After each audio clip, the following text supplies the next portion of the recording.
Hi everyone, welcome to TERF WARS Season 3, Episode 12. Sorry I was a couple of minutes late. I was just having some tech issues with YouTube because, standard.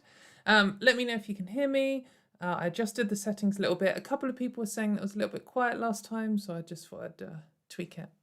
But anyway, welcome to TERF WARS, the show where we go through the last week's worth of gender critical, TERF, transphobic, just general anti-trans nonsense, and we address the arguments together, and we debunk them, we laugh at them, we look in despair at them, because lots of them induce despair in humanity, and this is a week for that.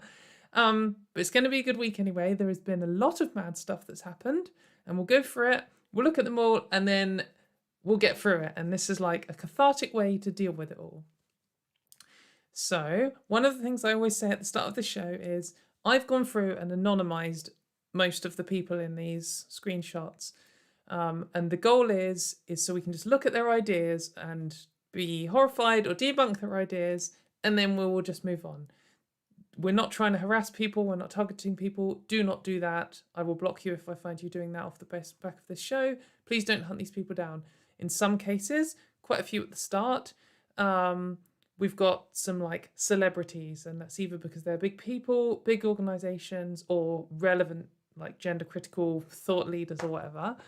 And in that case, it's relevant who they are, but still, please do not go and find these tweets. Don't go and or messages or whatever, and don't go and harass them.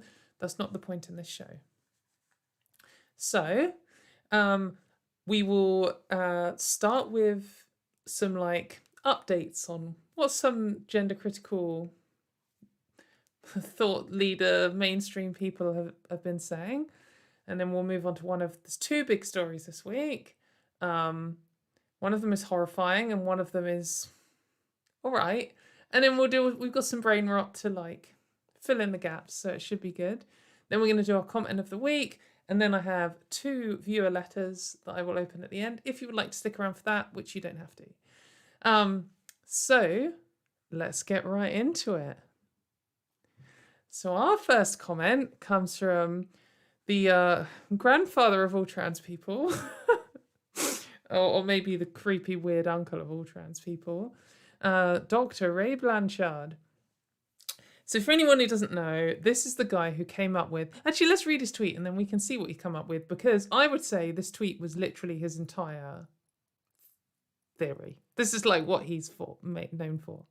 He says, autogynephilic, male to female, trans, not trans people, just trans, dress like the women they would like to have sex with, and homosexual male to female, trans, dress like the women they think men would like to have sex with. There are exceptions, but this is a general guideline for trans fashion choices. 500 likes. So if you might well have seen these terms online, especially that first word, but for those who haven't, this might look a bit confusing because he's saying homosexual trans women like to dress for how they think men would like to have sex with them, and obviously that doesn't really make any sense, but that's because in Blanchard's world, a homosexual trans woman is actually a straight trans woman, and then if you're bisexual, pansexual, lesbian, like anything else, absolutely anything else, then you are autogynephilic, and that means someone who has, well, it either means someone who has a fetish for being a woman or is in love with themselves as being a woman, or both. The theory changes depending on what day it is because it's complete nonsense. It's like Freudian style psychoanalysis, where they claim every single decision you've ever made in your life is based on sex. And it's just plainly false. Doesn't really make any sense. But here he is trying to say that all fashion choices, with a few exceptions, that trans people make are based on sex. I mean, this is an example of where gender critical people just say something misogynistic. Like, imagine if they said about cis women either dress because they because they're trying to attract men to have sex with, or because they're trying to attract women to have sex with. It's like, no, that's garbage. Women dress sometimes because they want to attract people, and sometimes, well, I think most of the time because that's what they want to do, or to like communicate with the language of fashion to their friends. I think most of the time women dress for other, like most straight women dress for other straight women because it's like, oh, I've got this cool new outfit. Oh, it looks really nice on you. Yeah, this is just rubbish. I mean, his whole thing is rubbish, which is quite sad, really, that he's still sticking to it. But, you know, gotta push your ridiculous theory for the rest of your life, I suspect. But I just thought that was a funny little Blanchard intro, because he kind of summarised this whole thing here. He just says, like, some trans women do stuff for men and some do it for women, and that's like the only reason they exist. That's the only reason they do anything in their lives. The only reason I do this show is because I want to impress men. Definitely. That's my main reason for doing anything. That's why I put these earrings in. Men are always really impressed by little subtle fashion choices. We all know that's definitely what men look out for. Anyway, moving on. So this is Kiera Bell, who's kind of a gender critical celebrity. She was at the centre of the case last year that ended up banning trans healthcare for under 16s in the UK, which was horrifying, and it has been used around the world by conservatives to try and deny doctors and giving their best treatment that we have available for trans kids, which is grim. So she is a detrans woman, and we discussed some of the stuff she's come up with before on this show. Hopefully this case will be overturned this year. It's possible that it will be, which will be good. But I thought this was just interesting to pick up. She says, women getting called fascists for defending their rights. Meanwhile, MPs and the powers that be are sneakily passing laws that require we inject experimental drugs into our bodies for unnecessary at best reasons. This is about vaccines. And if it's a surprise to you that a gender critical anti-trans person who is all about shutting down healthcare for children is also an anti-vaxxer, I don't know what to tell you, because there is a strong overlap. It's people who don't trust medical science and they just have this there's just such a strong overlap between this. The parents who want to stop their kids from having the best healthcare available because they're trans, and the parents who want to stop their kids from having vaccines. It's depressing, but I just think it's worth pointing out because, I mean, there are some people who have been duped into believing this gender critical stuff and, oh, you know, what about detransitioners? Therefore, we should ban all healthcare for all trans people, which is not a sensible argument at all. But some people have fallen for it. And if you say, hey, this is actually the same logic they use for anti-vax stuff, and it's also the same language they use for, or the same like arguments they use for anti-abortion stuff sometimes.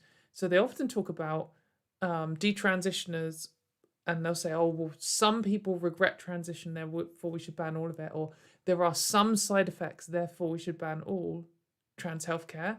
They say that for vaccines, you know, like some people regret it, some people get side effects, therefore we should ban it all. And then lastly, for abortion, sometimes they say the same things. There are sometimes side effects and some people regret it, therefore we should ban it for everyone. And it's all like attacks on people's bodily autonomy. There is a more subtle argument here about whether vaccines should be mandated and where bodily autonomy comes in with that. It is an interesting debate, but I think it's just worth noting her position here on this. Moving on to another gender critical. I guess these gender critical people I would consider like B tier. You know, like they're relevant people and they've got loads of followers and they're making contributions, they're changing stuff, but they're not like the super celebrity ones that everyone's heard of. But you know, they're all relevant. So this is Jackie Doyle-Price, who is a Conservative politician who, worth noting, voted against gay marriage and hasn't ever voted for any LGBT rights measures in her life. Or in her career, I should say.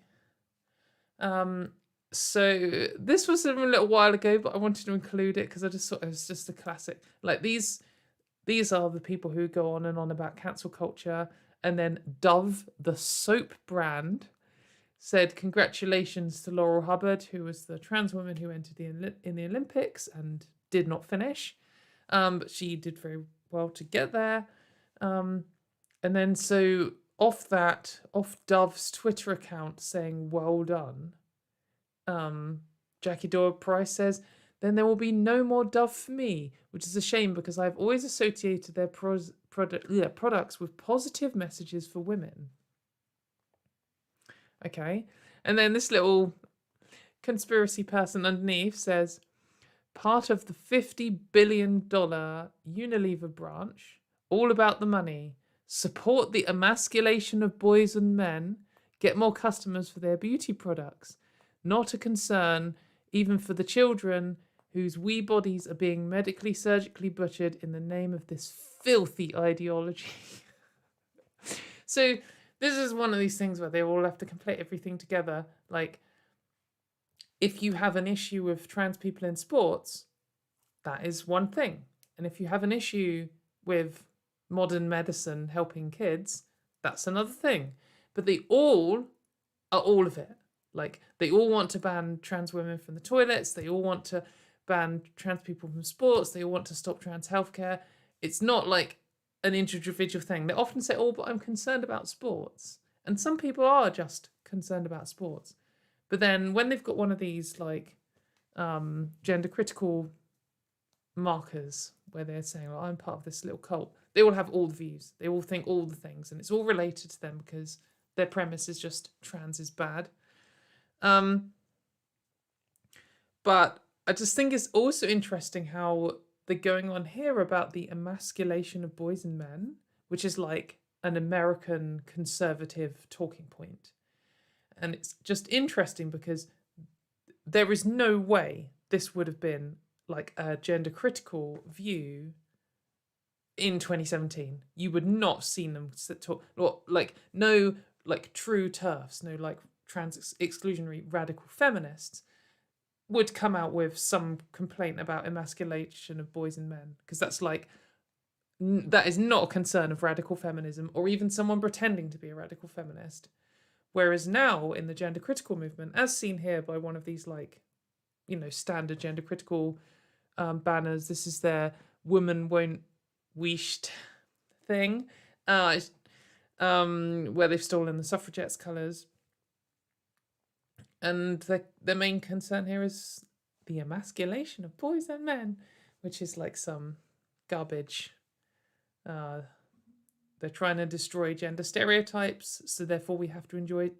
Their usual argument is gender stereotypes are natural, and you're trying to destroy them, and that's why we have to enforce them, which doesn't really make any sense, because if they were natural, you wouldn't have to enforce them. Anyway, I hope you don't get too smelly, Jackie, not using soap anymore. I doubt you ever used that product anyway. And this is CAWSBAR, Canadian Women's Sex-Based Rights. I feel like there's a letter missing there. Anyway, this is a group from Canada. It's like one of their main gender critical groups, or the main gender critical group in Canada perhaps, asking a poll. They got 1,000 votes, and they said, are you currently a single issue voter? If yes, please comment with the issue in your country. And 58%, so 3 out of 5 people, said yes. And I think it's just worth, I think this is important for this episode going forwards, bearing in mind what we're about to see. But it's just also important in general. Like, I am not a single issue voter. There are, like, trans rights are very important to me. If there was one party and they came along and they were like, all this good stuff, but we're going to like eradicate trans people, then I couldn't vote for them because I need to live. But there are a whole range of issues going on in the UK, and none of the parties are particularly good for trans people. But also, other than like the real extremist ones like Alba Party and stuff, none of them are like hardline, this is bad in our manifesto for trans people. So there's lots of things to consider. There's LGBT rights and women's rights, but then there's also like the environment, all the things that people vote on. But I think a lot of gender critical people are truly single issue over trans rights.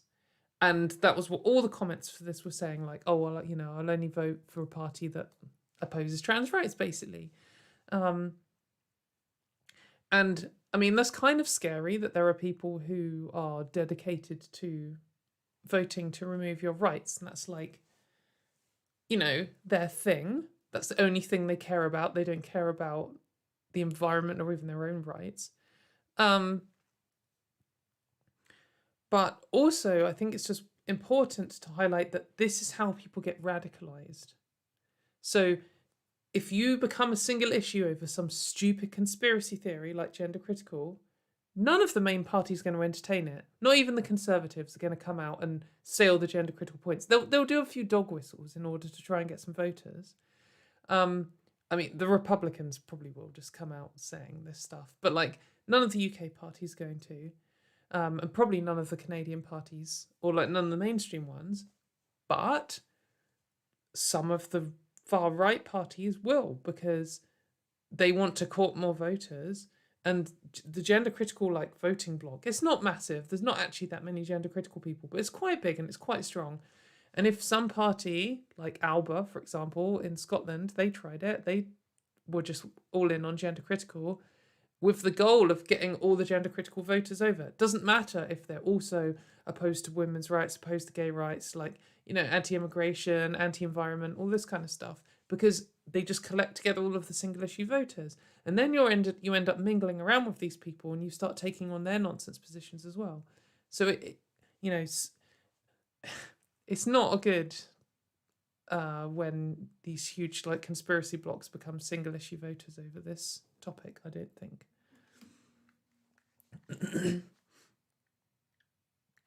I also saw someone point out in the comments that you can't really be a feminist and a single issue voter because there are so many different feminist issues, which is, I think, a good argument. But anyway, so I commented on this and I wasn't sure whether to include this one or not, but I said over half of gender critical people are single issue voters according to this poll. Obviously, most of the comments are saying they're single issue around opposing trans rights. Pretty depressing. You can see why we're worried about them being radicalised to the far right. So basically just what I said there.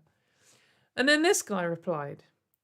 So this is the latest account of some Scottish blogger called Wings Over Scotland. I don't really know who he is, but he seems to have been making an appearance in the TERF Wars for several years now. He had an account and it got suspended. I think he's like famous for just continuously getting suspended and making new accounts. Anyway, he's always had me blocked, and then in his newest account, which is this one, which will probably be gone by the time this episode's out, he chose to not have me blocked and actually replied to me. And I remember him blocking. I just asked him a question like 4 years ago or something, and he blocked me for it. So I was like, oh, okay, interesting. So he comes in with, nobody opposes trans rights, you nutter. No, but nobody opposes trans rights. Trans people have exactly the same rights as everyone else does, and nobody is trying to take any of them away. So, I mean, that's plainly false. For a number of reasons. Trans people in the UK don't have the same rights as everyone else, or in any country, or most countries, certainly not in the US, Canada, or the UK. And then, but then also to say nobody is trying to take any of them away, like, what are you talking about? You're a gender critical person, and that is literally the sole focus of the gender critical movement. So anyway, I was like, oh, he's replied to me. I remember this guy. Okay. So I replied to him, and I don't know, I was kind of This is going to sound like bravado, but it's not. I genuinely was a little bit underwhelmed. I don't know. I've heard that he's only had a reputation. This is kind of rubbish at this. But anyway, after an hour or something of just asking him the same question over and over again and replying, I got him into this state. So just remember, nobody opposes trans rights. Nobody is trying to take any trans rights away. And then he said, and who goes into a women's toilet should be up to women. Therefore, neither you nor I have any business having opinions about it. Doing a little burn, trying to call me a man, very clever. So it's so you personally don't want to ban trans women and girls from the women's toilets because you don't have an opinion. I mean, he obviously does. Playing the game. Okay, do you agree that some gender critical people do? And then he says, plainly they do. And that's perfectly reasonable and rational position for them to take. So why did you say nobody does? Why do this? Why do this little game? Why do all gender critical people have to do this? This took hours, to get to this. And he knew all along. I am certain that he wants to ban trans women and girls from women's spaces. Could have just come in with that. When I said they're all single issue voters and this is bad, he could have said, but the single issue they will agree upon is a good one because banning trans women and girls from women's spaces is good because of the following reasons. I can justify my position. I think it's morally good, and that is why I stand for it. No gender critical people can ever do that. I can do that with my views. If someone was look at all these trans people and they think this, this, and this. Or, I just can come in and be this is what I think. I think that trans women and girls shouldn't be banned from women's spaces. I think we should keep the laws we have on that today in the UK. I think that trans people should have access to healthcare. I can just tell you all of my positions. I don't need to hide any of them. I don't need to sneakily put dog whistles in to get them passed. I don't need to say, no trans people want to use the toilet. What are you talking about? And then an hour later be plainly they do. I just don't need to lie about my positions. And it's just a thing that gender critical people do. And clearly this guy likes to do too, because they're all cowards. That's why they know that if they came in and said, yes, I want to ban trans women and girls from the toilets, which is a core position for gender criticals. 99% of them think that. If they actually said that out loud, they know that it would look bad. It would look as immoral as it is. And they wouldn't get their sympathy points that they get from saying they're defending women's sex-based rights. So they don't say it. And you have to pressure them to say that, but that is what they think, and that is what they want. And that's the only conclusion. Do you want to ban trans women from women's toilets or not? Yes or no? I mean, it's pretty straightforward. Or you could have no opinion, like he claimed to have. Yeah, it's just weak, isn't it? But anyway, so now we're going to move on to one of the major issues that's happened this month, recently globally. And it did actually happen before last episode. Though last episode I just got back from not having the internet for a week and was suddenly wow, the whole state of the world has changed. And I just didn't have enough time to research about this to fully understand what was going on. So here I've got a couple of articles about this, which I put links for in the description. And this first one is by Patrick Strudwick, saying, so what has happened is the US and the UK and various other forces have left Afghanistan. And then, overnight, the Taliban have moved in and taken over Afghanistan. And now they're the ruling power in Afghanistan. And there's a lot, with all geopolitics stuff, there's a lot of complicated things going on. It's not as simple as the good guys left and the bad guys have shown up, because, the US and the UK being there weren't the good guys, and the Taliban aren't the good guys, and there are lots of people who aren't the good guys, and it's a horribly messy situation. And this is bad for a lot of Afghan people. But a lot of Afghan people support it because, in their view, it's better than when the Americans were in charge. and better than the government they had before. So the Taliban were in charge before the Americans, and then there was some other government before.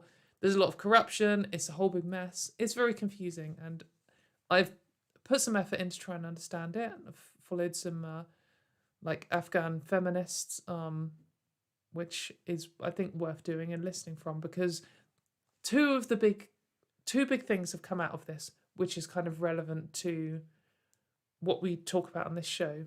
And one is what I've highlighted here in this article. So this headline is, LGBT Afghans face extermination at the hands of the Taliban. We must act to save them.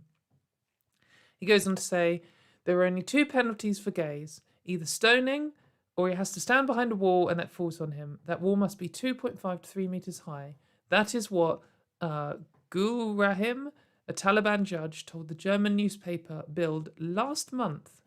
The practice is known as wall toppling. On Monday, Nemat Sadat, the first gay Afghan to come out publicly, tweeted, it's not hyperbole to say that the Taliban will do what the Nazis did to homosexuals, weed them out and exterminate them from Afghan society. Please help.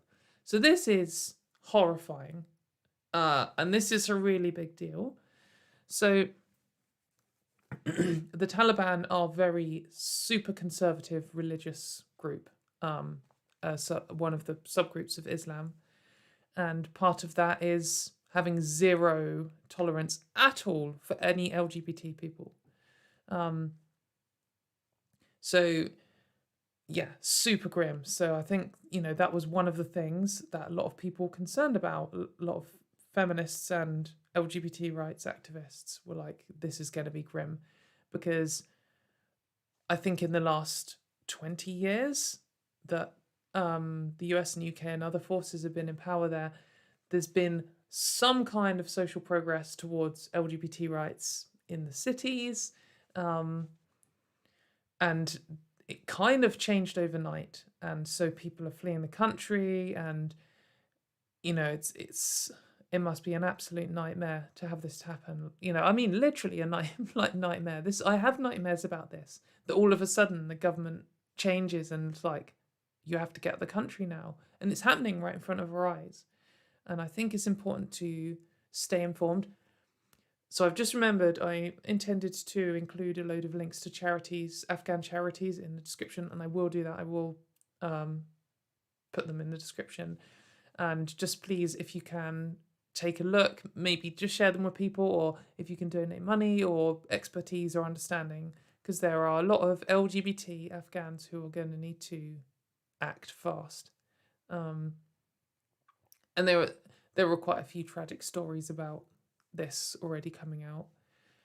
And then obviously, whenever there is an attack on LGBT rights, that always comes with an attack on women's rights. So, the other main concern, which affects feminists and LGBT rights activists, is that women's rights will be taken away. And so here is Nicola Sturgeon, who is the First Minister of Scotland. I was going to say Prime Minister then, but not independent yet. She is the First Minister of Scotland. What is happening in Afghanistan is a tragedy. The Afghan people have been shamefully abandoned, and the implications, for women and girls especially, are horrifying. There is no easy answers, but the world can't just turn away and leave them to their fate. So, as part of the Taliban's ideology is very strict control of women. They've issued some statements saying that they're not going to be as strict as they used to be. They used to ban education for women and girls. They used to ban women and girls from going out on the street without a man. They used to require full head and face covering, and all kinds of other strict rules, like marital rape not being against the law, and all kinds of disgusting things. The kind of things you see in ancient religious texts, basically. The Taliban did say officially that they're going to let women still have jobs and still go to school, but there's mixed reports coming from on the ground, and I don't know how much to trust a Taliban press release. We will see. Maybe it's going to be slightly better, because lots of these people would have experienced 20 years of relative freedom. to have it disappear overnight. That's going to make some people unhappy. But this is, it's terrible for women and girls, and it's terrible for LGBT people, and it will be terrible for a lot of men and boys too. But, coming from the kind of feminist pro-LGBT rights angle on this channel and seeing how women and LGBT people are affected, there will be lots of groups affected poorly by a power change this fast, but it's going to affect these groups very badly, very quickly. So that's, I think, worth learning about. If you somehow have missed this news, learn about it and have a look at some of these charities.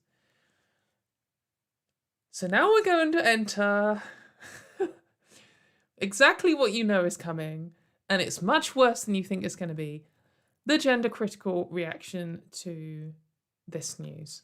And it was honestly the most self-centered, narcissistic, arrogant fucking bullshit that I've ever seen in my life. I hate saying the gender critical people have out gender critical themselves. I'm sure they have done things in previous episodes where I've said that. I'm just constantly in genuine disbelief at how disgusting the things they come up with. How this is just so self-centered. So we're going to start with what we're going to call this, a narcissist wall. And so these are all in reply to Nicola Sturgeon's tweet here. She said, "This is horrible what's happening to women and girls in Afghanistan, bearing in mind that in all likelihood they're going to have, their right to education removed, their right to go outside on their own removed. They're not going to have freedom over what they wear.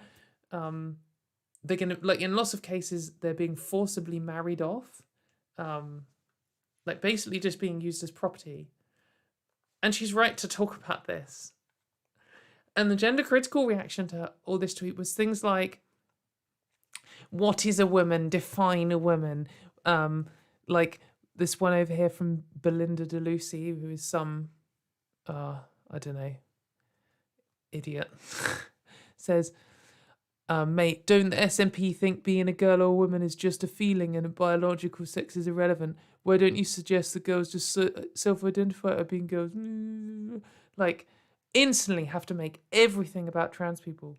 "You must immediately send a message to those persecuted women and girls that they can identify as men and boys to be safe. What a joke all of you handmaidens are. But Nicola, why can't they just identify as males? What is a woman? Oh, talk about me. Talk about gender critical. Who cares about Afghan women? I need to try and make this huge." There are 10 to 20 million women and LGBT people in Afghanistan who are affected by this. Some of them are going to lose their lives. Some of them have already lost their lives. And some of them have lost every freedom they've ever had. Some people will be, some of these women will be 20 years old, born in a time without the Taliban rule, and overnight, their entire, life has changed. I've seen reports of women burning degree certificates, so there's no evidence they went to school because they don't want to be persecuted for it. Because they're worried that there'll be punishment for that. This is horrific stuff. And you're trying to make it about your stupid, fucking, whiny bullshit about trans people carrying on being able to use the toilet, which they've been able to do your whole fucking life. And, trans people having, hear all this, oh, why can't you just identify as a man? This is them complaining about Gender Recognition Act reform, which affects your marriage certificate and your death certificate and basically nothing else at all, because all of the other stuff is already self-ID, and we've had that for ages. Passports. I self-ID'd my passports. I don't need to do some big rant about the Gender Recognition Act reform, because you all know what the fucking is, and if you don't, it comes up every episode. It's just so pathetic. It's pathetic enough on its own. It's pathetic that you have an issue where you don't want me to be able to get married the same way as everyone else, and you want me to fill in some fucking 45-page form and send off for 6 months, and wait 2 years before I can even do that. But I will not begin the rant on the Gender Recognition Act reform, but to just try and make this situation about them and the gender critical movement, and just try and shoehorn trans people into this is just so pathetic. But like, that's pathetic on its own. That just the like audacity of making, 10 to 20 million people suffering about you and your stupid little insignificant whining about some tiny minority that's like less than 1% of the country is so self-centered and pathetic. But on top of that, all the comments they're making are just stupid. Like, oh, why can't they just identify as a man? Like, do you know that the LGBT people get executed? Like, trans men aren't gonna escape. Oh, sorry, you're a man now. That means suddenly you benefit from everything. No, you're still a trans person. They still fucking hate you. They're still gonna end you. It's just so dumb. Like, it requires you to assume that as soon as someone comes out as trans, they're suddenly like, what, free from religious persecution? When, like, notoriously LGBT people suffer that across the world, particularly in like these extreme patriarchal societies. Anywhere where they're taking women's rights away, they've usually already taken LGBT people's rights away. That's usually the step before. And when it happens this fast, it all just comes together. So know that, of course, there's no identifying out of it. Trans people can't identify out of this. If you're a trans person, you're just fucked, aren't you? Just so pathetic. It's just so dumb. But of course, this is just like a wall of general comments. There are a lot worse ones that we can select, and we're going to look at some of those. My goodness. So this was a recurring take. The Taliban know exactly what a woman is without having to ask pronouns. Why do you think that is? So what are you doing here? What's going on here? You're saying, well, at least the Taliban know what a woman is. Like, them being like patriarchal extremists and punishing LGBT people and women because they hate anyone who breaks these ridiculous strict rules. Like, and then you being like, oh, well, they know who a woman is. Like, are you saying that's a good? Like, are you saying that they have that benefit over the UK? Like, is that a better thing?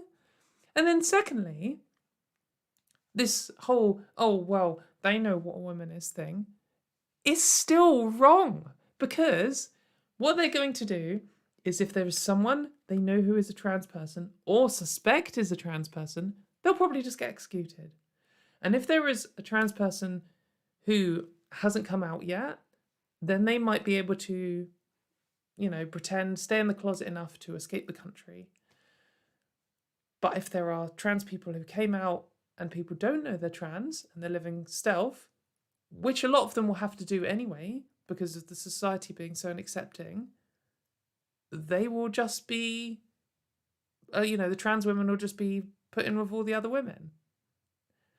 So there are going to be trans women who are now forced through all of the same stuff that the cis women are being forced through, and there'll be some of them who have been murdered, there'll be some of them who are fleeing for their lives, and there'll be some of them who are trapped in the closet, which, comparatively to some of the, comparatively to being murdered and comparatively to having all of your freedoms taken away, is probably a better position for a lot of people.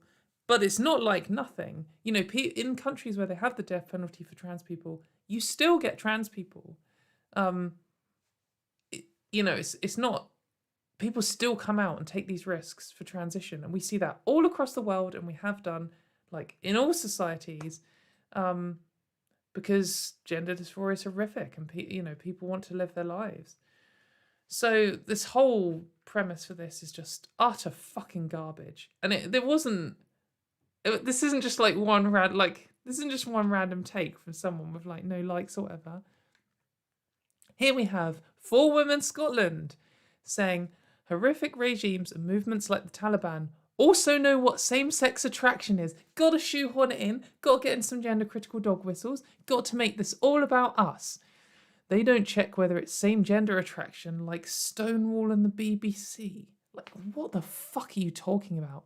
They hang, behead, or shoot men for loving men and women for resisting rape. Yeah, they do. And they're gonna do that whether you're a, if there's a cis man and a trans man in a gay relationship, they're gonna get that too. They're not just gonna be a bit of scapegoat like, oh, yeah, I know that I've been living as a man for the last 20 years and, every single person around us thinks that we're just a gay couple. But actually, I was born a girl, so that somehow makes us straight, somehow, according to gender critical people in the UK. Therefore, we're all right now and we won't be executed because, that's definitely how it works. Absolutely. Problem solved. We'll just call it same gender attraction and suddenly that undoes all of the homophobia, because you can't experience homophobia if your chromosomes are different to your partner's, because that's how it works. Let's just shoehorn in trans people again. Let's just keep doing that. Keep desperately doing it every time any single international event happens. Let's try and make it about our little gender critical bullshit. So 4 Women Scotland are a fairly big group in Scotland, I guess. They're like the main Scottish group. So there was an article written about them by the Scotsman, which is shit, apparently. But anyway, they wrote this article saying Scottish group compares sex-based rights plight to Taliban in deleted tweets. So that 4 Women Scot deleted that. And then they're like, now we're in a headline with the Taliban. Can politics in Scotland get any more fucked up? You the ones who said it! It's your fucking tweet in the picture. Like, if you shoehorn your stupid, pathetic, bullshit into some international world event and the news picks up on it, who do you have to complain to? You did it. This article is actually kind of crap. All it does is put the tweet and then post a quote from 4 Women Scotland saying, we basically don't stand for this or something. It's just so pathetic. What do they even want? If they're saying stuff that's garbage, do they not want people to report on it? Anyway, it's not just the Taliban that are good. Here we go. Incels know what a woman is. Taliban know what a woman is. Left-wing men. Woman is indefinable. If anything, it's the quality of wanting subservience to be sexually abused. Such a turn-on. Don't think I've ever seen anyone saying that, actually. But yeah, you can do that straw man if you like. So in your constructed straw man, the rest of the tweet says, if you don't see the obscenity of it now, I don't know what will make you see. The obscenity is you bigging up the Taliban and incels and trying to make it this all about you and trans people and trying to straw man, left-wing men? Where is this even coming from? Most people who support trans rights are women. I mean, lots of men do too. I'm not actually sure if it's the majority of men in Scotland. Probably not. But the majority of people in Scotland, so pulled up by women, and in the UK in general, do support trans rights. And why would you be, in what world are you like, I'm a feminist and I disagree with you, and you know who's got my back? Incels and the Taliban. So now who looks like an idiot? If you don't see the obscenity of other people's positions. I mean, what? Speechless. How does this happen? It gets worse. So here is Frances Barber, who is an actor, who is pretty grim, to be honest. I think she showed up a couple of weeks ago where she was going after some kid. Whilst we watch in horror as the Taliban resurrect their medieval attacks on women and girls, We also see Scotland trying to crush women with voices in their own country. Why are you trying to compare these things? What's good? You know, this trying to crush women and their voices. In Scotland, Scotland passed this hate crime law, which says you can't do hate crimes against trans people, and that includes harassing them.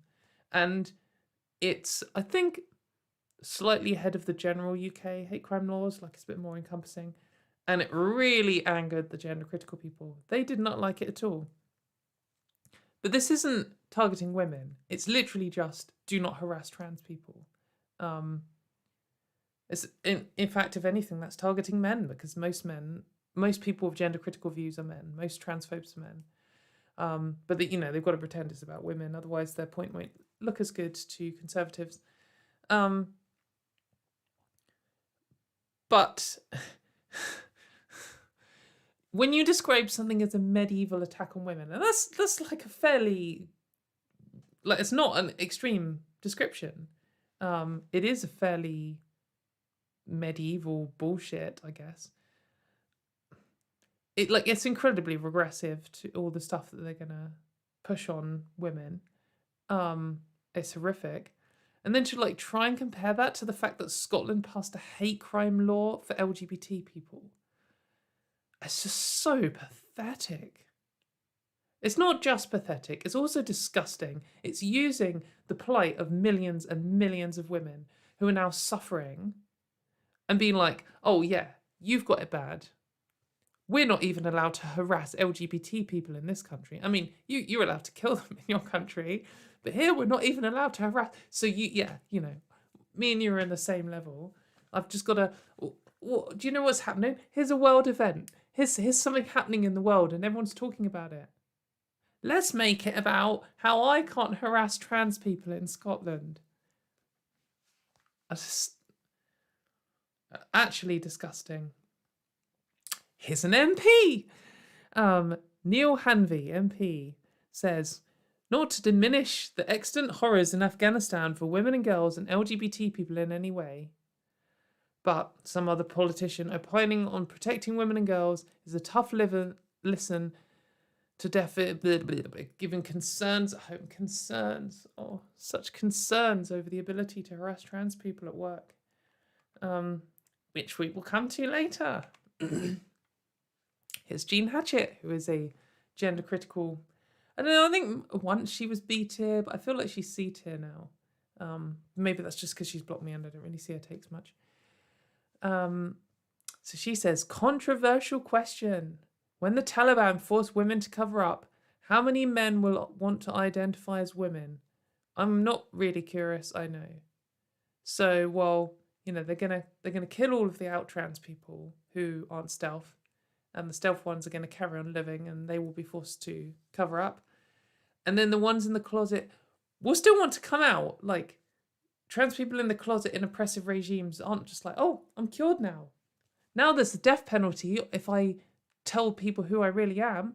I'm fine. They're actually like, it's safer for me to not come out. So how many will want to? I mean, it's the same. How many gay people want to come out when there's the death penalty for gay people, Jean? How many do you think? Less. Less people want to come out because they can't live their lives if they come out, because they will literally die. So yeah, the number of LGBT people coming out will reduce. Now there's a death penalty for LGBT people. Was that a point, was it? Was that a dunk and on LGBT people? And how many women identify as men will be allowed to hop out of the burqa and climb up onto a truck with a gun? Because you'd almost think the issue is oppression because of sex now, wouldn't you? Oh, it's oppression because of LGBT issues. They're not going to come out either, because they'll face the same bullshit that LGBT people face. Like, it's just ridiculous. It's the same with lesbian women. They won't come out either. That was a dunk, was it? Like, disgusting. And again, the whole point is they're claiming that people are only oppressed based on their birth sex, and that is false.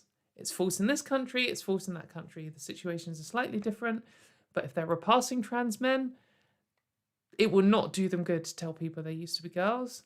And if they're repassing trans women, it will not do good for them to say vice versa. Like, because, and they will just face the oppression that men and women face respectively. So it's just such a garbage position.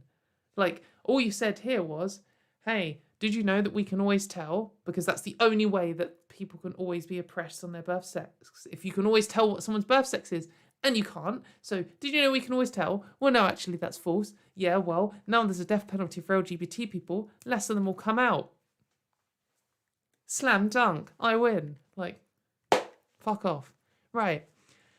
If gender identity and self-ID genuinely does work, now would be a great time to pass on that information to save the lives of women and girls in Afghanistan.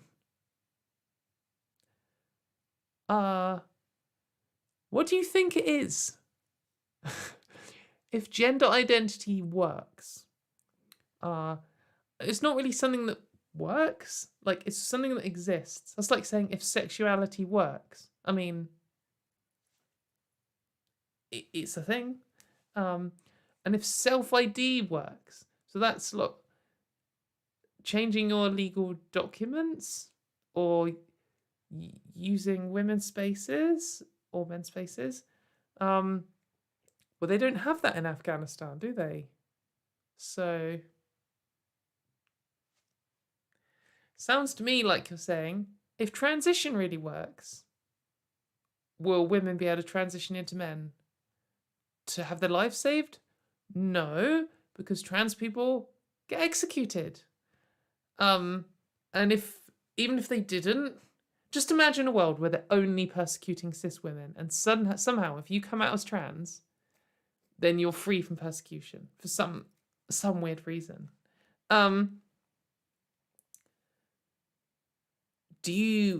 Would you transition to escape persecution? I think a lot of gender critical people think that transition is just like putting on a new hat or something.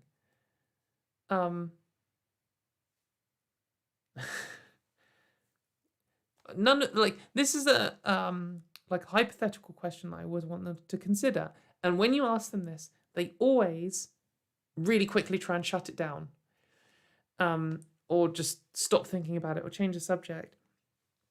And it's like, if there was, because they always say, oh, I don't have a gender ID. Well, if there was, say the doctor diagnoses you a medical condition tomorrow and they're like, you are going to die really soon, 3 weeks time, unless you start taking this medicine for the rest of your life. And this medicine, as a side effect, will force you to transition medically. Like, it has all the side effects of medical transition. So if you're a cis woman, like the person in red here at the top, that means you will basically go from male puberty. Your voice will drop, you'll start smelling like a man, you'll get facial hair, your skin texture will change, your emotions and stuff will change. All the things that come with transition for trans men and puberty. How will you feel about that? Would you would have the option of trying to change that? Like, if you started, say you're taking this medicine for this hypothetical condition and you started growing facial hair, like, you could get laser hair removal. In fact, in this ridiculous world that I've invented, I would argue that the NHS should cover laser hair removal because it's inducing, a medicine is inducing side effects. The side effects should be dealt with too. There are lots of medical conditions which have treatments where the treatments do side effects, and so they give you other medicine to counter the side effects. That's quite common. So if, imagine the NHS is like, well, this medicine is going to cause you to transition basically into a man, but if you want, we can give you the procedures to prevent, or to reverse that, to transition back basically. Would you take them? It takes ages, it's very painful, it's going to use a lot of your time up, and the system's going to be fucking unbearable to navigate because you're now dealing with trans healthcare. Like, of course they're all going to fucking want to. They'll be like, oh, I don't have a gender identity. It's like, so you'll just chill with transitioning? No, you're not. We know they're not, obviously not. One of the things they often like to say is, oh, well, trans women can just choose to identify out of oppression, which makes no sense at all. I can identify out of how I look and appear to society as much as they can. Like, any of these gender critical people could just choose to transition if they wanted to. Just go and lie to the doctors. Just buy some hormones off the internet. You could do it if you want, but you know, none of you are going to fucking do it because it would ruin your life. I mean, obviously.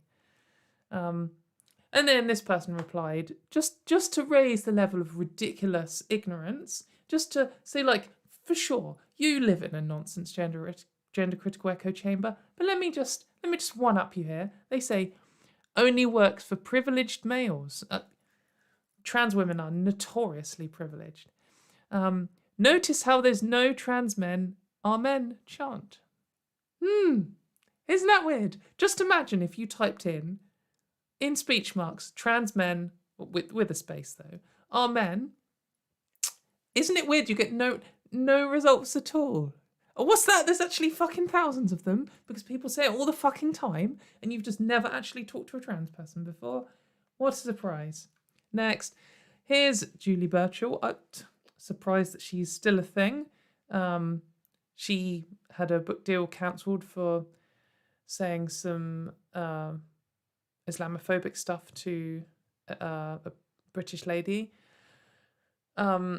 Anyway, she's saying Owen Jones, who is a gay left-wing political commentator, Taliban are taking Afghanistan. Plus for you, America defeated. Con for you, gays murdered. Which do you prefer? Genuinely interested. Like,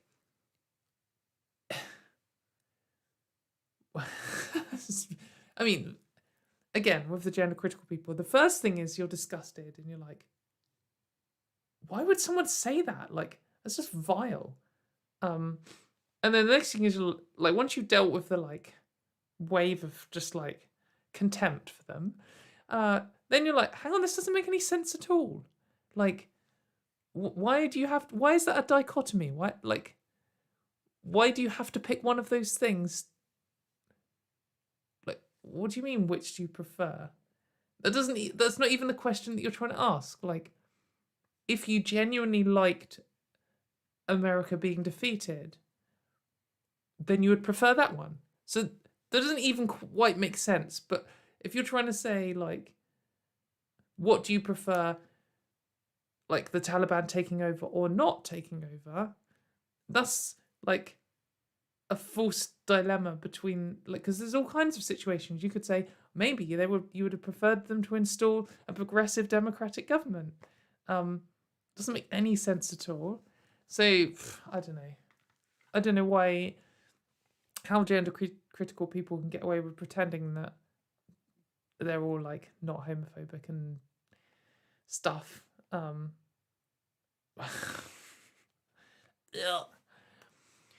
Anyway, we're still ramping up.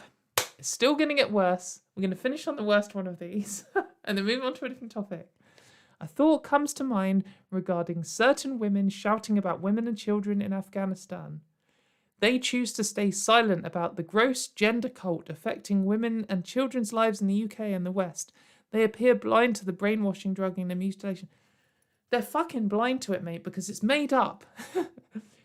It's nonsense. The reason why lots of people, lots of women, lots of feminists are shouting about women and children in Afghanistan, it's because it's actually genuinely bad what's happening there. It's actually horrifying. And they're staying silent about your stupid fucking garbage conspiracy theory because it's a conspiracy theory. See, like, earlier we were seeing people desperately trying to shoehorn in their nonsense, and that's what we're seeing here. But this person's trying to, like, make out that they're, like, traitors for not also being a gender critical conspiracy theorist, or trying to make out that they're, like, this is more important. Like, Oh, yeah. You know, when they're like, oh, we're donating foreign aid and we have homeless people in our own country, as if you can't fix both problems. It's like, oh, well, sure, you know, people are being murdered just for existing in another country and you're talking about that. But what about here? Trans women can go to the toilet here. Like, unreal. They have strict gender roles based on sex. They recognise no one can change sex. At least they don't think that acting outside of a role changes your sex. Oh, good old Taliban. At least they're gender critical, huh? At least they believe me and my ridiculous conspiracy theories. I don't know, they probably don't. Probably just murder everyone involved. Right, here we go. This is possibly, like, this is going to be quite a claim, and I don't know if I can try to hold up, but right now, this is what I'm feeling. This is the worst take I've ever seen. This is monumental. This, like, even by TERF WARS standards, even by this episode's standards, this is just next level. Just brace yourself, okay? As this is fucking ridiculous. This person says, no, I need to drink first. We have 4-year-olds being able to choose gender in secret. Afghan women and children are in a horrendous position. But here, women and children are being called TERFs. Sort out your own backyard. Oh, yeah, for sure. I mean, those people over there, you know, just had all of their rights and freedoms taken away. Lots of them are just being murdered. Lots of them are just being sold off. Like, they're being married against their will as children. Basically sex slaves. Yeah, they have that. But here in the fucking UK, they're calling people TERFs. I mean, clearly you will see that is magnitudes worse than, like, literal sex slavery of 10 million plus women in another country. Like, apparently they're even calling children TERFs here. Just imagine writing this. 41 likes. This wasn't just like a 1 like scenario. 6 people retweeted this. 6 people were like, yeah, you know what? Afghanistan is bad, but it's much worse here because the other day someone called me a trans exclusionary radical feminist, which apparently is such a bad word that it's worse than the subjugation of more than 10 million people being called a word, which means that you're opposed to trans rights and also very complementarily saying that you're a radical feminist when you're obviously not any kind of feminist at all. Just this absolute state of these people. Like, imagine getting into this state. Imagine, like, how could you get your brain into that mindset where you're just like, suffering of millions of people? They called me a TERF. Right. Let's move on. Let's get some brain rot and just clear the air with some hilarious brain rot, because, like, this is quite a heavy situation and I wasn't quite sure how to cover it because I didn't want to, like, trivialize it. I don't just, like, the gender critical response to this was pathetic, but it's just unimportant. Like, of course they're going to try and shoehorn every trans people into everything because that's all they do. But I really genuinely do encourage you to go and learn about it more. I did a tweet a while ago. Perhaps I'll retweet it after this, saying, you know, what are some good Afghan feminists to follow? And there was a few. I followed about 10 or 15 people. So there's some good people we can learn from. And again, like, just have a look at the charities and understand the situation, because there'll be ways of helping. And I just think that's quite important. And it's just way more important than all of these stupid, selfish, stuck-up people. So it is worth laughing at the takes, but it's not as important as what's actually happening. So don't let this become like, you know, they've shoehorned trans people in, and it is like, I didn't even respond to any of these people. This is the first like time responding to them, because we don't just want to let them make this culture war, like, and distract everyone away from what's actually happening. That's what they're trying to do. That's what they want to do, because they just want to make everything about trans culture war. But I just don't want to let them. So we've now got this out of our systems, and next time we'll see it, we'll just screenshot it and then actually do something to help people. So this is a common gender critical thing. We've seen this one before, actually. So someone accused, I think they accused me of having fake or breast implants, basically. I don't, but there's nothing wrong with people who do. I mean, lots of people do, lots of cis women do, lots of trans women do. Sure, lots of non-binary people do. Who cares? If that's what you want, then good for you. But, you know, they say it in a derogatory way to try and put women down who have chosen to do that because they're misogynistic dickheads. But then also, just because they're really ignorant and they don't realise that how biology works, and if you take hormones, then that's what will happen. You will grow boobs. As you can see here. But, so this person says, trans women grow tits, for fuck's sake. All humans have the code for breasts in them. They just need the right hormones to start the process, which is true. And then this person says, so trans women develop milk ducts as well. At what point does this happen? Well, if they have the right hormone levels, then the same point as cis women when they have those hormone levels. I mean, there are both safe for work and non-safe for work. Be careful. Articles, if you were to Google trans women lactating, I mean, it's a thing, obviously. But like, this, what are you suggesting here? That cis women are somehow born with milk ducts, but without breasts? Is that what you're saying? Like, they genuinely think that like men and women are different species. Like, we're barely any different at all. Sexual dimorphism in humans is actually quite low, compared to a lot of other animals. I always like to say this, and I'm going to shoehorn it in. Anglerfish have a really strong sexual dimorphism, and the males are like 30 to 50 times smaller than the females. So the females are like, I don't know, this kind of size or something, and the males are like this big. And basically they just swim up to females and like bite onto them, and then they just like shrivel up and they just become like just a pair of testicles that just inject sperm. And that's it. And they're like, if they're a trans anglerfish, they're fucked, because they're not gonna be able to pass or transition in any way that reduces dysphoria. So unlucky anglerfish trans people.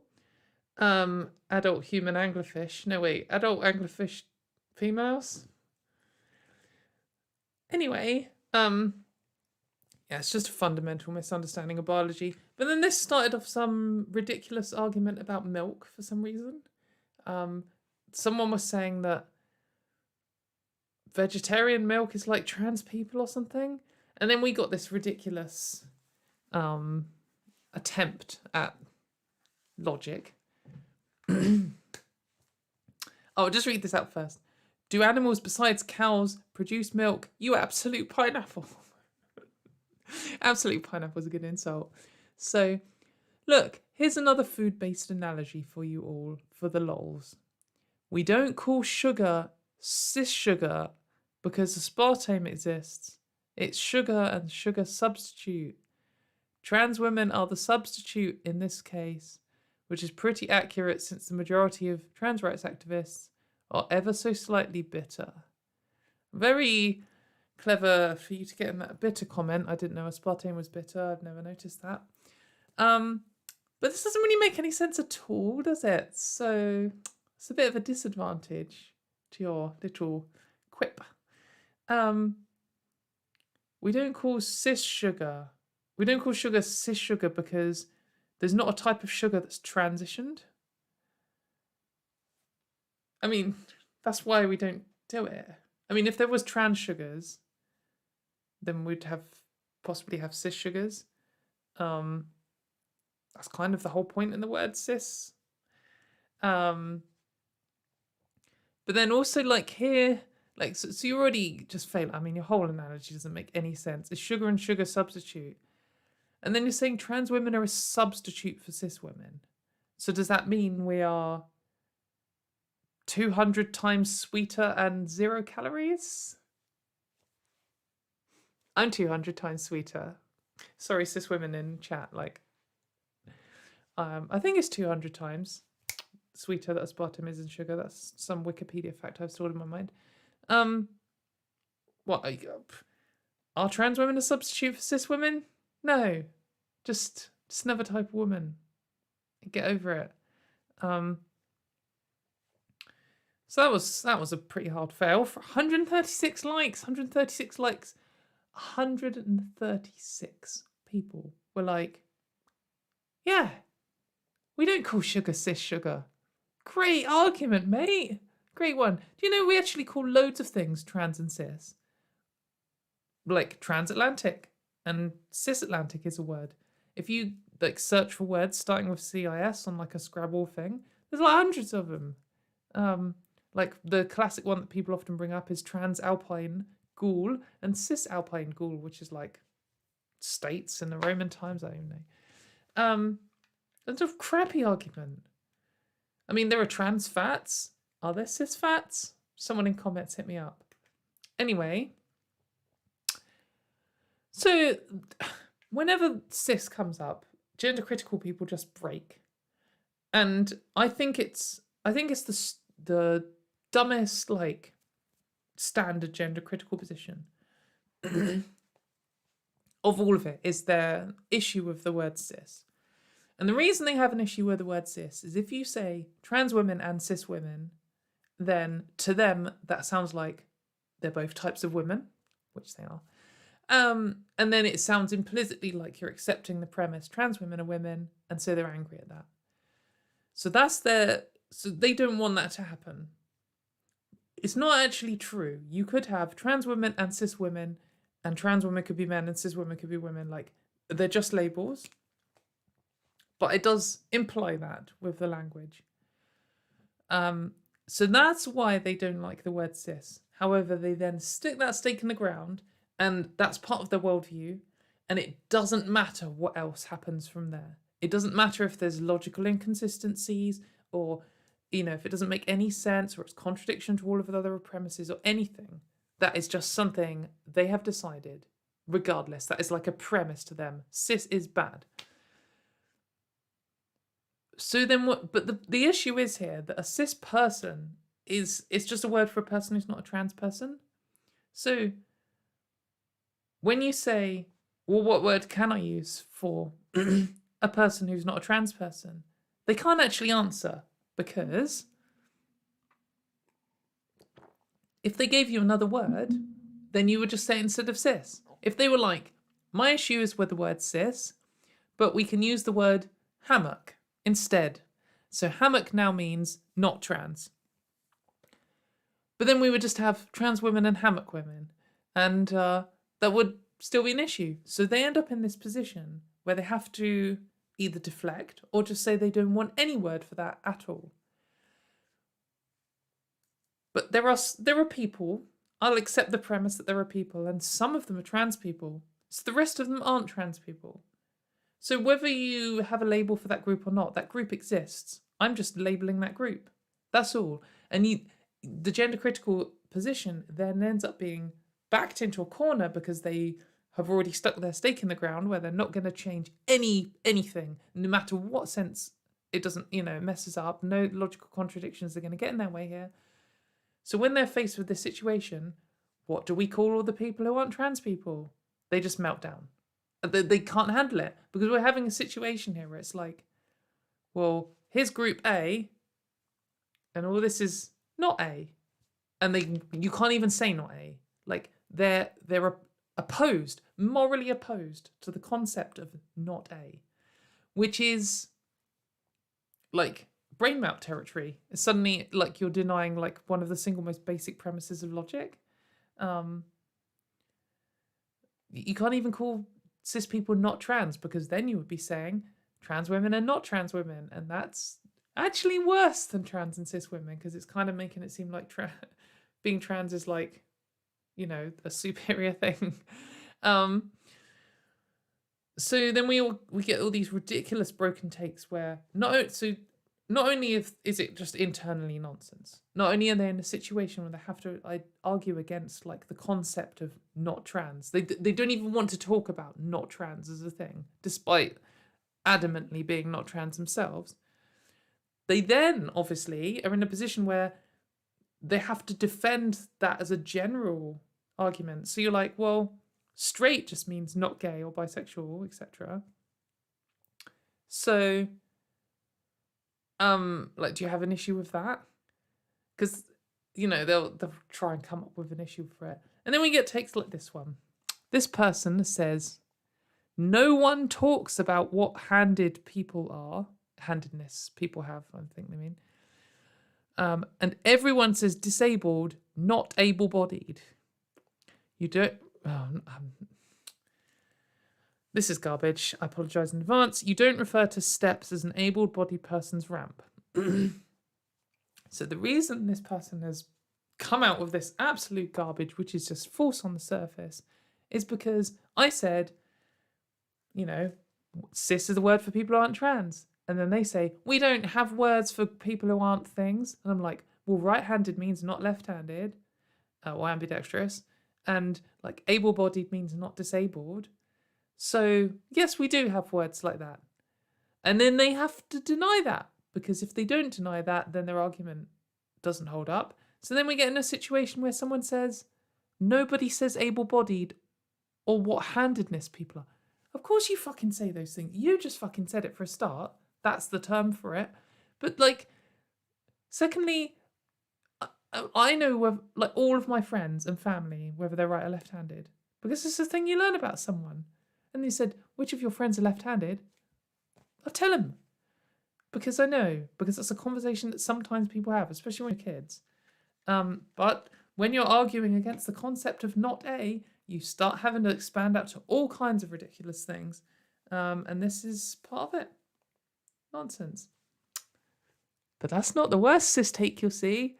Here is someone replying to an account which tracks racism from gender critical people called GC Racism, which perhaps you should follow, saying, literally saying this is an actual real take from a real person. Cis is a slave name imposed against women's will by a colonizing master with the aid of a collaborating fifth column. It literally just means not trans, mate. What I want to say is, to my trans friends, hey, I'm having a dinner party. Do you want to come round? There won't be any cis people there. So that means you don't need to stress about the stuff trans people stress about around cis people. That's not me imposing a slave name against people's will. What are you fucking talking? Against women's will. They always have to talk as if they're speaking on behalf of a woman. This person, blatantly just a white, straight cis man. Absolute vomit-worthy attempt. Talking of vomit-worthy. So here is Not Cursed E, who is spoilering a thing coming up later with her name. You should all follow. So she called someone a TERF. Whatever. And then this person says, oh, there's the slur, the hate, the abuse, the male pattern behaviour. So already starting off to a completely ridiculous start. I don't really call people TERFs like this because I don't necessarily think it really achieves much, but I mean, it winds them up, obviously, and I think that's why she's done it here. But it's none of those things. It's not slur. I mean, it is arguably hate. I mean, I hate everyone, or I hate that there is a cult that has sucked a load of people in to try and take away my rights. And the people who are really dedicated to taking away my rights, yeah, I hate them. Like, of course. The abuse, it's obviously not abusive. Male pattern behaviour, it doesn't make any sense at all. And then they say, bearing in mind they just accused someone else of abuse, I'm not a radical feminist, and if I was trans exclusionary, I'd not be keeping my son alive. What? What are you talking about? That's disgusting. And that's not the bar for being trans exclusionary. It's not, oh, I let my trans child live, therefore I'm not a bad parent and I'm not exclusionary. Like, this person is campaigning against trans people's rights and they have a trans daughter. I think they're like the older end of teenager, but they're still a teenager, so like 17 or 18 or something. Like, this is disgusting. I mean, I'm not just implying this here. Here is them saying something else. He is a he, so I will call him he, but generally I stick with they. As adults, we have discussed and agreed all of this. Calling him she will cause me harm, and we all rely on me to survive right now, so best keep me safe and well. Like, so fucking selfish and stuck up. You've bullied your kid into accepting you misgendering them, and threatening them with what, like, not feeding them, and like boasting about not being trans exclusionary because you let them live your child. And it's best to keep me when it'll harm me so much to just call you a different word. Like, fucking pathetic. One of the things you will see gender critical people doing is just accusing all trans people of being narcissists, and like, it's just plainly projection. Look at this. It's just so selfish. This is just abuse. It's abuse of your child. It's just nothing else. Right, let's move on to something funny. So here is someone saying, seen in a bar in Cardiff. This has 1,300 likes, by the way. Seen in a bar in Cardiff. Males marking the territory they have claimed and leaving a warning for the women who use that space. No woman would do this kind of thing. And then someone's written, a trans woman pissed here and you were fine. So, shout out to the trans woman who wrote that. Well done. Actually, that's great if a trans woman wrote it, but if a cis woman wrote it, I actually think it's even funnier. But, I mean, this is such a bland comment. Like, it's literally just like, there's a load of fear-mongering, but I did a wee here and it was actually fine, so you don't need to stress. Trans people are all around you and they have been your entire life, and it's not been an issue. Just chill. But no, it's males marking their territory that they have claimed. What is that now, like a trans-only toilet? Like, what are you talking about? People just throw it in the walls. It's clearly already got stickers and stuff on the walls. Women's toilet, like, no woman would ever do this kind of thing. Women's toilets are covered in graffiti. Have you just not been in a real pub before? Do you only go to like high-class garbage? Like, go to a real pub and the women's toilets will be covered in writing like this. And do you know why I know cis women do this? Because, just like this trans woman, I once was a male marking my territory that I'd claimed, and I wrote it on a toilet wall once, ages ago. So this one here is me, and I said, a woman weed here and no one died. And then over the next week or so, I got loads of extra comments around it from trans women saying, make that 2, now 3. But loads of cis women too saying, I'm cisgender, but this is my favourite thing in here. These walls are covered. In fact, the toilets there was this huge ongoing multi-month argument about veganism. So, it got quite spicy. And there's people here saying, love your life. You're wonderful. Love yourself. Someone wrote, "You're simply the best," and someone else crossed out and put "bitch," but both are true. Christina G, if you know who she is, wrote some drunken thing, and the only word I can make out is Essex. There's a good limerick down here about one of my friends. So cis women write on the walls, and they actually write similar things on the walls, and they seem to be fairly pleased at the message spread here, which is actually quite a nice message of we use these spaces too, and we've actually used these spaces your whole life. It's not a big deal. It isn't a big deal. I go in, do a wee. I don't actually, I'm not the kind of person who carries a pen around with me, and also I'm a bit of a goody two-shoes, and this is the first time I've ever graffitied anything. I never even wrote on a school table. But I was feeling spicy and wrote a pretty unoffensive comment. And of course, someone else has done that, and they got hilariously offended. So, I mean, do it more. Why? People, don't be the first person to graffiti a toilet. Don't be the second. Don't be the third, because it could be very annoying, and some people might want their toilet walls clean. But if there's one that's covered in graffiti, like this one, which has like fucking years worth, well, it did until lockdown. They painted over it now, but up until then, there was years worth of graffiti in the women's toilets, including high quality artwork like this. I think this drawing looks a bit like it was out of Hotline Miami. I don't know. It's got, anyway. If there's years worth, like I'm a trans woman and I did a wee here, it's completely inoffensive, and it clearly winds up fucking dickheads who stick stickers around trying to intimidate trans people. So, this is double standards anyway.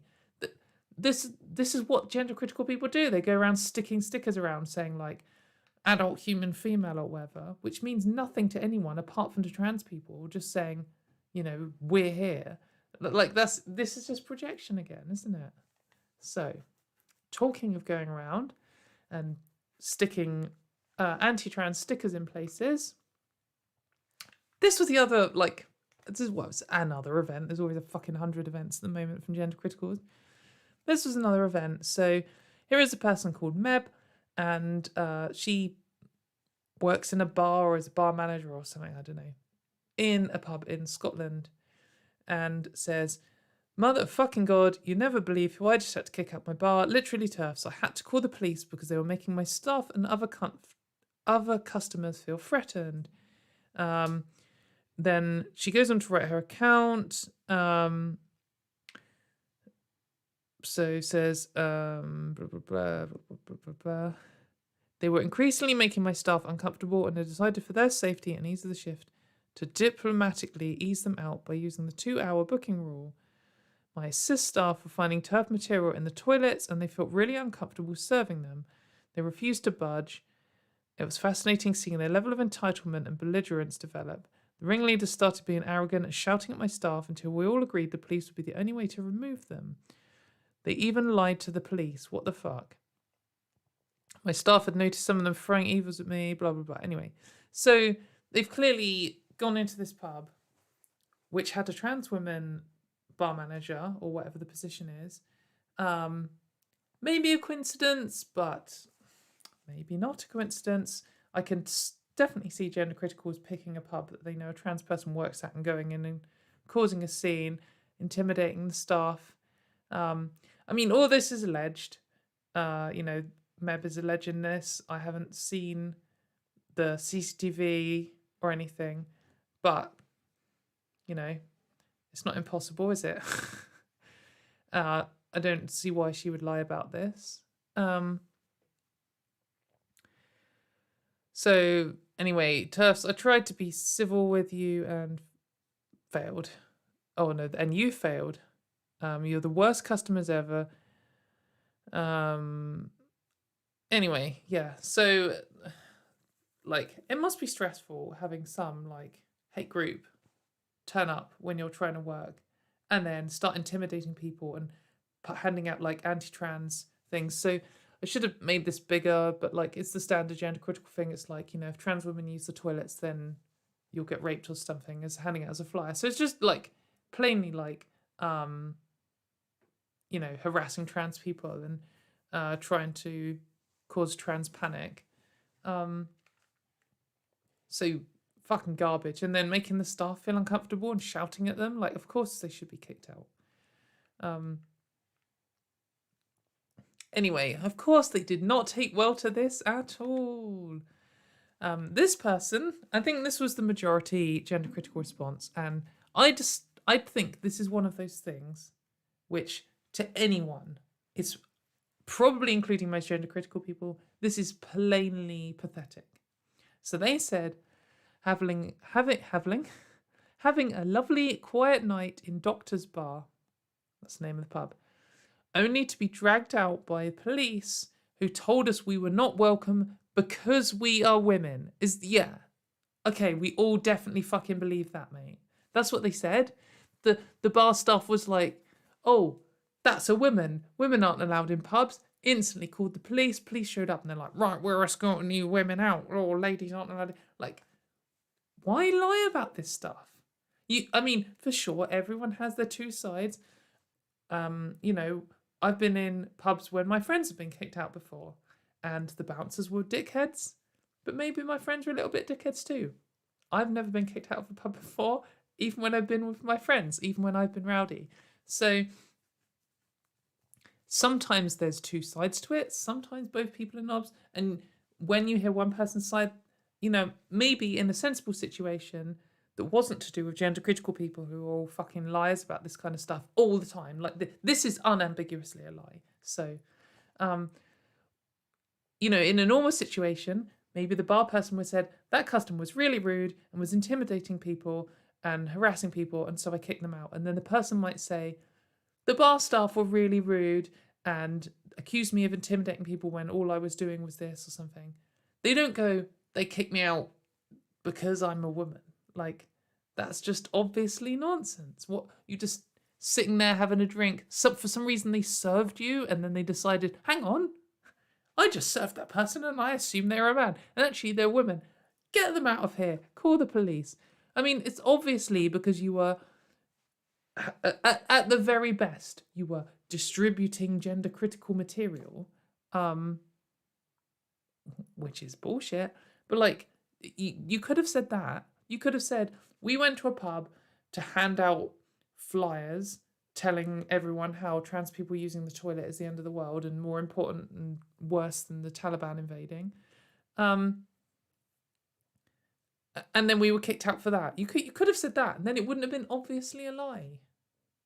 But they always have to try and do this. They always have to try and, you know, trans people get kicked out for being trans, so then they have to flip it over and pretend that they're the real victims.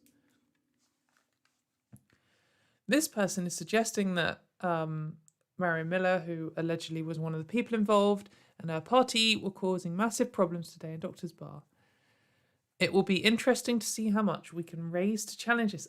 Anyone for a crowdfund? Of course. Let's just sue everyone. Let's just waste a load of fucking money. I mean, they very obviously don't have a case here because, you know, if you're like handing out flyers and causing a scene and shouting at bar staff, then of course they can kick you out. So waste of time. But they love this. They really want cases to like intimidate trans people out of working and being able to do anything about them. They want to be able to walk in, insult every single trans person in the room, treat you like a second-class citizen, and if you even speak back, they want to be able to sue you. It's pathetic. This one made me laugh though. So shout out to this gender critical person who was involved apparently. Had a drink in a bar. Not allowed in Scotland anymore apparently. Welcome to McGilead. So Gilead is the fictional society in The Handmaid's Tale. And then MC makes it Scottish, I guess. Anyway, moving on. Oh, there was one I wanted to include here where someone was like, oh, imagine if this was the other way around. Imagine if, like, they kicked trans people out of a bar just for sitting and drinking. Like, yeah, that would be transphobic because you'd be kicking trans people out of the bar. You wouldn't be kicking out trans people who went around intimidating and shouting at the customers and staff and who were handing out around like anti-minority flyers. Like, if they were doing that, then you should kick them out whether they're trans or not. Ridiculous. Anyway, on to the brain rot, coming near the end. So here's a flyer from somewhere of some anti-gay stuff making an argument about why gay marriage should be banned. And they're using a seatbelt. For some reason, if your seatbelt like doesn't click together, therefore gay marriage is bad. That's the argument they're making here. But the reason I've included this isn't just because it says like no means yes basically in the title. It's because of this last bit here. Only one of these is a real marriage. It's biology, not bigotry. And I think it's just worth pointing out that it's biology, not bigotry, is a gender critical line. I mean, almost certainly it's just an old recycled homophobic line because everything they say is recycled homophobia. But it's just interesting that we're seeing them side by side now. So, moving on. So I saw this in some, I don't know, whatever. Saw this one in gender critical space. Someone actually made this meme. This is the thing they made. Someone chose to make this. I blurred out the creator's name, but the rest is, this was their design choice. Cis is the latest box men built for women. TERF is the slur for women trying to get out. This makes so little sense. It's actually overwhelming. So cis is the latest box that men built for women, but men didn't come up with it. Like the concept was already true because there were trans people and there were people who were not trans people. Like, here is you arguing against not A again. And then we came up with a word for it because we came up with the word trans and we're like, oh, do you know what has meant the opposite of trans for 2,400 years? Cis. So we'll use that word. And it describes all people who are not trans people. So men and women. So it's not a box for women. But it's not even a box because, like, when you were talking about what, when we say, like, putting people in boxes and stuff, for example, if you'd say putting people in the box of men or women, it could mean implying that they have to act in a certain way, or they have to dress in a certain way, or even they have to have certain sex characteristics. You know, it's an implication that you have to do something in order to be it. But that's not true for cis. There's nothing you have to do to be cis. You're just born as cis or you're born trans. It's the same with sexuality. It's like claiming the word straight is a box. Like, if you feel like you're trapped in a box because you're straight, that means you're not straight. You can just not be straight. You can just not be cis. If you feel trapped in the box of cis, you're a trans person. Like, that's what it is. It's not a box. It's just like, if you're chill here, mate, you're a cis person. If you want to do something about it, you're not. So it doesn't make any sense at all. And then TERF is the slur for women trying to get out. That makes it sound like women who want to transition into trans men or non-binary people or whatever are being called TERFs. But that's not true at all. It's like the opposite. It's the people who want to stop people transitioning who are being called TERFs. So TERF is the slur for the people who are trying to stop people getting out of the box. But it's also not a slur. Like, they just don't know anything. It doesn't make any sense at all. And embarrassing. The Alien Head Award of the Week. So this person was, I was talking about, they were doing the classic, trans people are just a reaction to sexism. Like, in a world without sexism, trans people wouldn't exist. And I was like, well, that's obviously not true. It's like, in a world free of transphobia, more trans people would come out. A bit like we discussed earlier, when you have the death penalty for trans people still exist, and some of them still come out, but more of them are forced into the closet. Same here. And then this person's like, in a transphobia-free world, what percentage ideally would be trans then? 50? 75? And would nothing to do with advertising and campaigning then? I guess, and would that have nothing to do with... So in my ideal world, I mean, depends what we mean by ideal, but like in my ideal transphobia free world, the percentage of trans people would be whatever percentage of people are trans. And that looks like it's probably like at most 1%. I mean, I don't want more trans people or less trans people. I just want people to be able to be trans. But then, of course, we could have like the if you could magic so trans people or cis, would you do it argument? But I mean, that's not the argument we're having here. They're just trying to suggest that I want more than half of people on Earth to be trans. I don't care. If that was the case, then whatever. But it's not. But then they're trying to claim that advertising and campaigning makes people trans. And then they've got this like advert saying queer and trans healthcare in celebration of your life. So it looks like a medical advert, I guess. And what, they think the adverts are making people trans? I don't think so.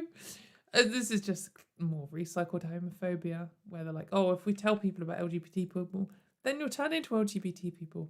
No, if we tell people about LGBT people, then the LGBT people trapped in the closet will be more likely to come out.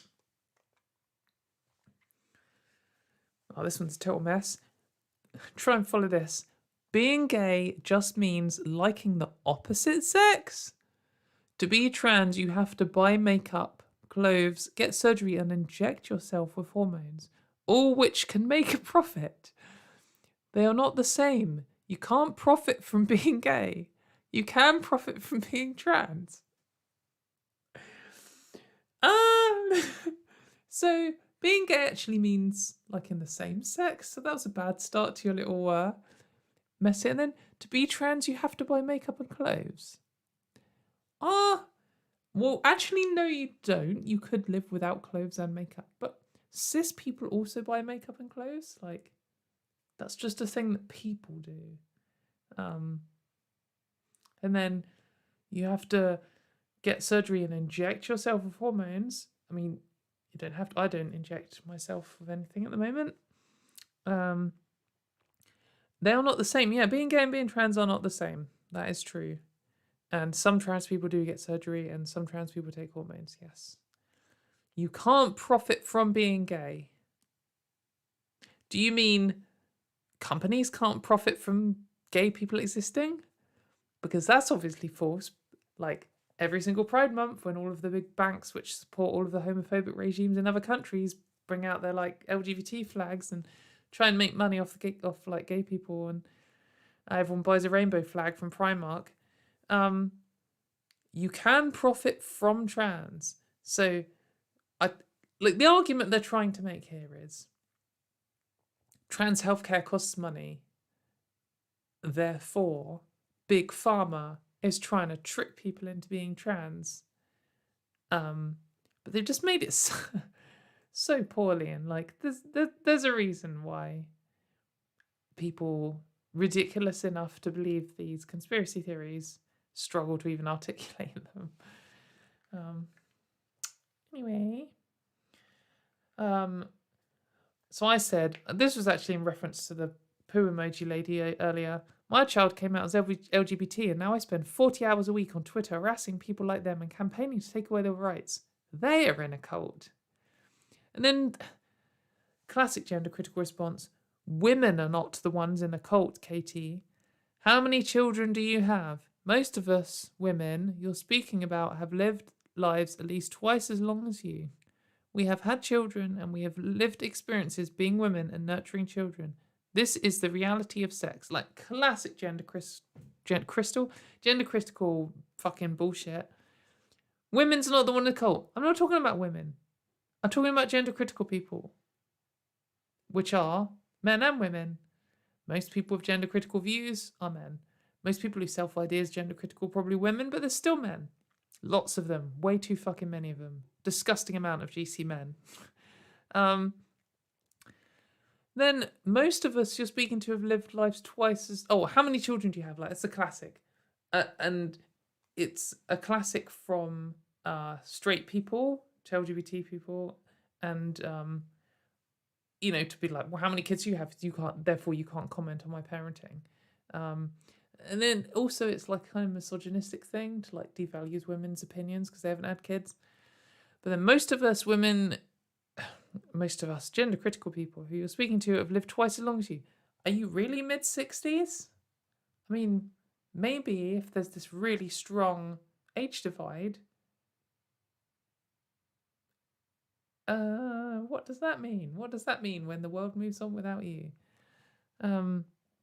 This is the reality of sex. What, having kids? I mean, it's the result of having lots of sex. But like, this is the reality of sex. There are loads of women who haven't had kids. Fuck off. Garbage. I think there's only a couple more to go. Glenna called me the other day to support me when he saw I had been publicly vilified for not advocating for the medicalisation and mutilation of gay/autistic/vulnerable/mentally ill children and young adults. My good mate / boss has dropped me, but Glenna was there. Ooh, 800 likes. So embarrassing. Like, this is the cult thing that we were just talking about. Like, all my friends and family have left me, but this guy who's like central to the cult is talking to me and he's consoling me. All I did was oppose modern healthcare. And then I got kicked out by all my friends and family. And like, it's okay because he was there. It's just, this is a cult, mate. This is what cults do. You say something disgusting and it gets to the point where your friends, boss, whatever, your good friend can just not handle you anymore. Like, it's just too much and they have to step away. This is disgusting. And then all you have left are your cultist friends. And that's how people get sucked into cults. It's horrible.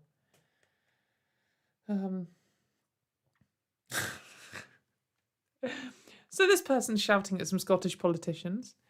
Hey, Scottish politicians. Hope this is not too much for your delicate ears. Bring out the shouting.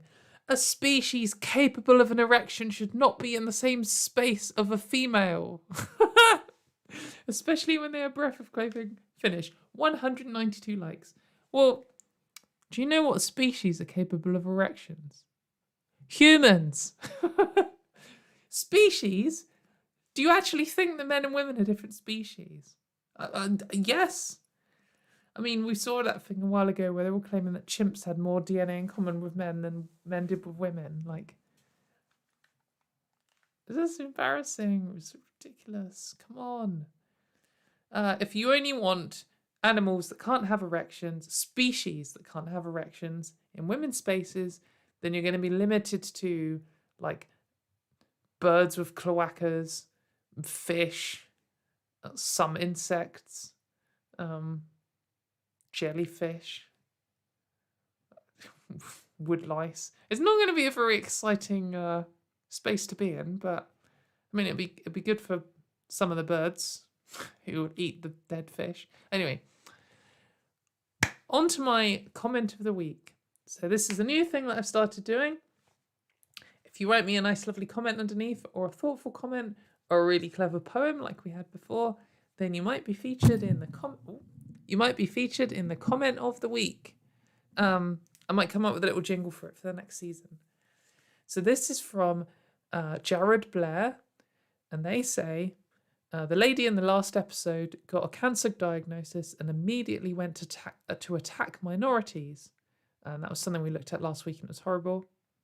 A few years ago, I wouldn't have understood this reaction, but it makes sense to me now after years of observing these people.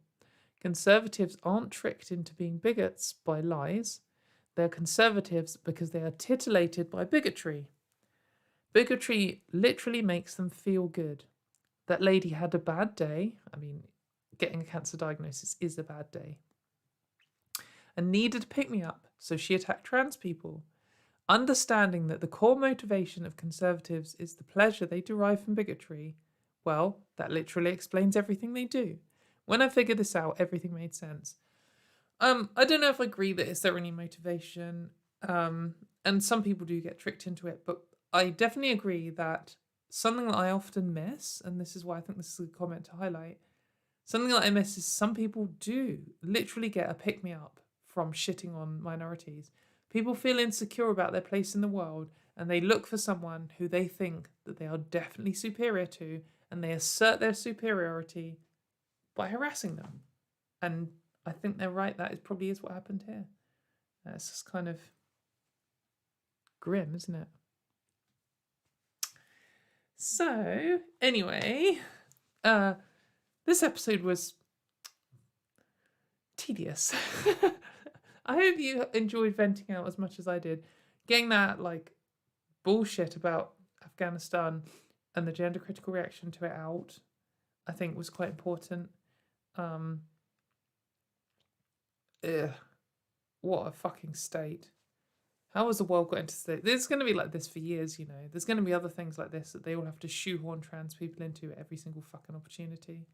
So just brace for that. Hooray! And then shout out to Meb, who's the bar manager of that pub. Maybe if you live in Edinburgh or the surrounding areas, you should go and visit, because I'm sure that their pub will be experiencing a load of negative reviews on every single internet service, because, you know, dickheads, innit? So the last thing, I just quickly have 2 letters that people have sent to my PO box.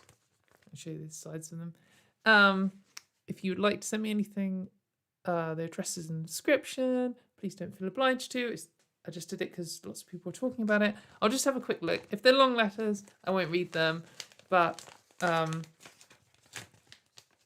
we'll see. They might have something in or something. This one does have something in, so I'm going to open it this way around. So this one has, a trans colours bracelet thing. That's pretty. Thank you. Let's see what this letter says. Hi, Katie. I think you're a superstar. Your advocacy is amazing. Kiss, kiss, Mary. Hashtag be with the tea. Yes. Shout out to bisexual people. Oh, that's lovely. I will put that bracelet on. Thank you very much, Mary. And then I'll just quickly look at the other one. Sorry, I don't know how exciting it is to see me opening letters, but whatever. You got to tolerate it if you're still here.